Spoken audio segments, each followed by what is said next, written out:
casual, it's hidden in plain sight.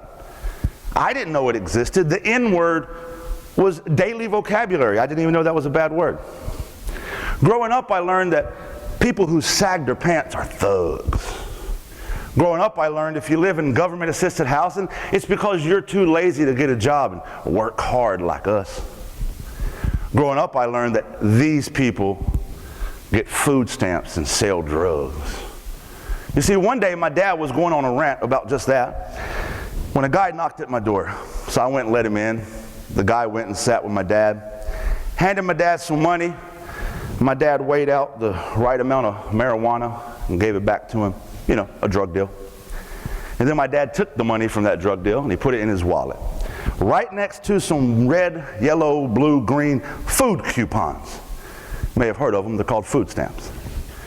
Did my dad see the hypocrisy of us having food stamps and selling drugs while he's telling me about these people getting food stamps and selling drugs? No. Because my dad would explain it like this: son, I work hard and I pay taxes, so I deserve these food stamps.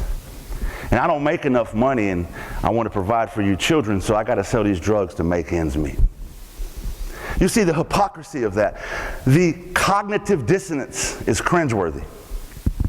How could my dad, an otherwise intelligent man, be so ignorant? Easy. It's a toxic cycle of white supremacy and white ideology that has survived the test of time. You see, during slavery, only rich white people could afford to enslave other people. But to prevent the poor white people from empathizing with the plight of enslaved black people, what the rich white people did was this. They told the poor white people, hey, if you work hard, you can be like us. And what they did was they gave them management positions on the plantation, called them overseers.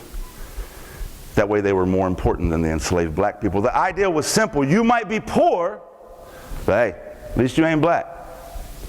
That ideology, that mindset has survived the test of time. Fast forward to my dad sitting in the living room ranting about these people with food stamps and drugs while selling drugs and using food stamps. I can hear it. We might be poor, but at least we ain't black. This is a cycle. And understanding that cycle, understanding that context, understanding this history is the key to dismantling white supremacy. Breaking that cycle is the key to defeating racism. Because I want you to understand, and this is very important, that although white America's busy spinning conspiracies of white America being targeted, there's no tangible, quantifiable evidence to justify their case. But ironically, the same people that believe that will refute systemic oppression against the black community when there's tangible, quantifiable evidence to prove it.